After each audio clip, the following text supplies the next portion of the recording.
नमस्कार आमर cooking channel आमर रंधा घर के मैं आपण मन के बहुत बहुत स्वागत करू छे। आज मैं आपण मन के लगे नहीं के आसी छे चटपटा मसला अंडा भजार रेसिपी बहुत ही कम समय रे और नुआ प्रोसेस रे आपण मन संगे मैं शेयर करी छे। आशा करू छे रेसिपी आपण मन के निहाती भाव रे पसंद आएबा। अब बहुत ही चटपटा रेडी हेबा कम समय रे रेडी हे जिबा। आपण माने वीडियो के फुल वॉच करूँ ई प्रोसेस रे आपण माने थरे ट्राए करूँ मसला अंडा भजार रेसिपी बहुत ही मजा आसी जिबा खाइबार लगी गरमा गरम। आज रे रेसिपी आपण मन के पसंद हेले लाइक तो गोटे निहाती करबे, चैनल रे नुआ ताले अमर रंधाघर चैनल के सब्सक्राइब करी देबे। तो चालू डेरी नहीं करी के आमे रेसिपी आरंभ करमा। तो इने देखि पारुथिबे गोटे बाउल रे मुई 5टा अंडा के फटेकी नहीं जाइछे। तो चालू इने मुई ऐड करी दउछे नून ऐड करी सारला परे आमे मिसई दमा अंडा और नून के आ इने मुई भल करी मिसई देइछे देखि पारुथिबे। तो चालू निता के आमे साइड करी के रखी दमा। एबे आमे जिमा गैस साइड के आ इने मुई गैस साइड के पले आसी छे कढ़ाई मुई गरम हेबार लगे रखी देइथिली। कढ़ाई हल्का रे गरम हे जाइछे आ इने मुई फ्लेम के रखी देइछे मीडियम फ्लेम रे।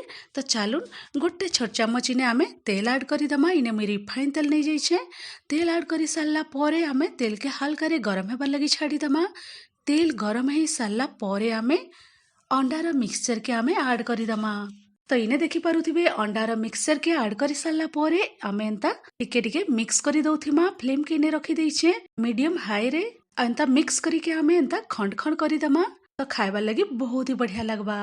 3 ରୁ 4 मिनट पाखापाखी हो जाइछे देखि पारुथिबे अंडा भजा रेडी हो जाइछे। तो चालू एबे मुई फ्लेम के लो रे रखी दउछे आ गोटे प्लेट के आमे ट्रांसफर करी दमा सब अंडा भजा के। आ इने देखि पारुथिबे सब अंडा भजा मुई बाहर करी देइछे। तो चालू आ इने मुई सेम कढ़ाई यूज करूछे। आपण माने चाहिए अलगा कढ़ाई भी नहीं पारबे। फ्लेम के आमे रखी दमा मीडियम फ्लेम रे। तो चालू इने मुई तेल ऐड करी देउछे आउ गोटे ରୁ 2 ଚାମଚ पाखापाखी तेल ऐड करी सारला परे आमे तेल के गरम हेबार लगी छाड़ी दमा। तेल हल्का रे गरम हे सारला परे आमे ई पॉइंट रे ऐड करी दमा कटा पियाज। 2टा मीडियम साइज रो पियाज में इने एंता छोट छोट चॉप करी के यूज करूछे। पियाज ऐड करी सारला परे आमे पियाज के बेसी समय बिल्कुल भी नहीं भाजमा। गोटे मिनिट पाखापाखी आमे भाजी दमा। ता संगे इने मुई ऐड करी दउछे कंचा लंका नहीं जाइछे एंता छोट छोट काटिकी। आपण मन के जितके राग पसंद से हिसाब रे आपण माने कंचा लंका ऐड करी पारबे। तो चालू इने गोटे मिनिट पाखापाखी हे जाइछे आ पियाज भी हल्का रे भाजी हे जाइछे। ई पॉइंट रे मुई ऐड करी दउछे कटा टमाटो। 2टा इने मीडियम साइज रो टमाटो के एंता छोट छोट मुई चॉप करी के यूज करूछे। टमाटो ऐड करी सारला परे आमे किछि सेकेंड भाजी दमा। किछि सेकेंड भाजी सारला परे इने गोटे छोट चामच मुई अदा रसुन रो पेस्ट यूज करूछे। अदा रसुन पेस्ट ऐड करी सारला परे आमे गोटे मिनिट पाखापाखी मीडियम फ्लेम रे आमे भाजी दमा। तो देखि पारुथिबे गोटे मिनिट पाखापाखी हे जाइछे अदा रसुन पियाज टमाटो सब जिनिस सॉफ्ट हे जाइछे। तो चालू ई पॉइंट रे मुई लो फ्लेम रखी दउछे। लो फ्लेम रे रखी के आमे ड्राई मसला सब ऐड करी दमा। ड्राई मसला भितरे मुई कांकणा यूज करूछे इने आपण मन के मुई कहि दउछे कश्मीरी रेड चिली पाउडर नहीं जाइछे गोटे छोट चामच, हाफ चामच हल्दी पाउडर, गोटे छोट चामच धनिया पाउडर, स्वाद अनुसार नून, जीरा पाउडर नहीं जाइछे गोटे छोट चामच 1/4 टीस्पून, गोलमरीच गुंड नहीं जाइछे, चिकन मसला नहीं जाइछे गोटे छोट चामच। देखि पारुथिबे एतकी मसला आमे ऐड करी दमा। सब ड्राई मसला सब ऐड करी सारला परे आमे इने भाजी दमा।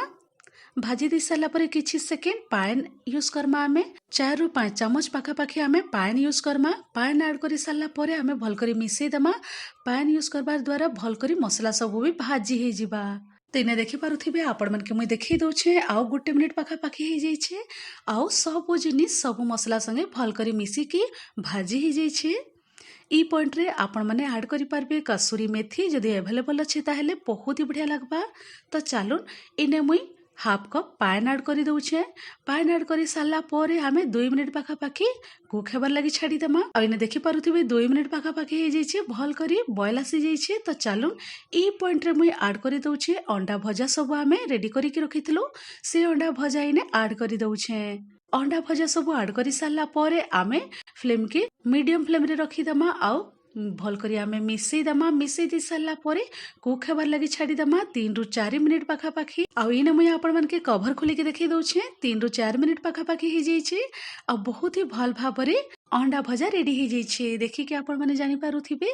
ई पॉइंट रे मुई ऐड करि दउछे कटा धनिया पत्तर के मुई फर्स्ट भल करी धोई देइथिली धोई सारला परे मुई इने यूज करूछे कटा धनिया पत्तर ऐड करि सारला परे आउ आमे 1 मिनिट लो फ्लेम रे कुक हेबार लगी छाड़ी दमा आउ इने 1 मिनिट पाखापाखी हो जाइए सब जिनिस भल करी कुक हो जाइए देखि पारुथिबे बहुत ही चटपटा रेडी होइछे मसला अंडा भजार रेसिपी। ई पॉइंट रे मुई फ्लेम के ऑफ करि दउछे आउ आपण मन के मुई देखै दउछे इने बहुत ही कम समय रे रेडी हो जाइए चटपटा अंडा मसला भजार रेसिपी बहुत ही टेस्टी खाइबार लगी गरम गरम रोटी पराठा संगे आपण माने एंजॉय करि पारबे भात संगे भी आपण माने एंजॉय करि पारबे बहुत ही बढ़िया लागबा खाइबार लगी।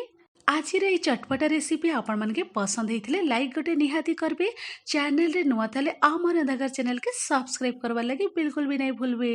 तो चलून मुई रहूछे फिर एंता इजी नुआ टेस्टी रेसिपी नहीं कि आपण मन संगे फिर तरे में भेट पड़मे। Thanks for watching bye bye take care.